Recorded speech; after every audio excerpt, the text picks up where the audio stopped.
The All Parties Hurriyat Conference has said that the Indian BJP government's action following the repeal of Article 370 and 35A in Indian illegally occupied Jammu and Kashmir are aimed at altering the territory's demography and seizing control of its local economy in this internationally disputed territory.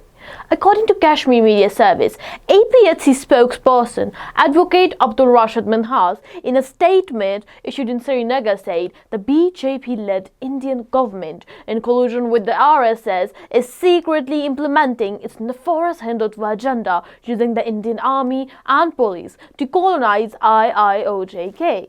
He further added the regime is forcefully exploiting Kashmir's resources, weakening its economy and altering its demographic composition.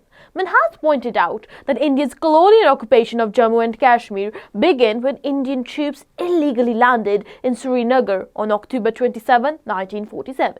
Referring to the Land Grant Rule 2022, he said the BJP regime is using another colonial tactic to seize Kashmiri land and hand it over to Indian citizens. He further added that the revocation of Article 370 and 35A on August 5, 2019 removed legal barriers, allowing non-locals to settle in IIOJK and threatening its demographic integrity.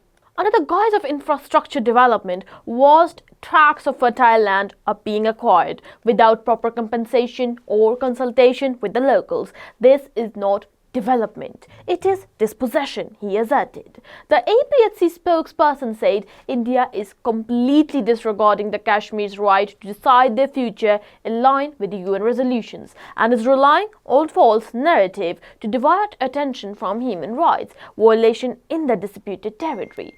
The statement made it clear that the people of IIOJK would never accept such illegal and anti-Kashmiri measures. It urged the international community to pressure India to halt its state terrorism in the occupied territory, resolve the Kashmir dispute in accordance with the relative UN resolutions and the aspirations of the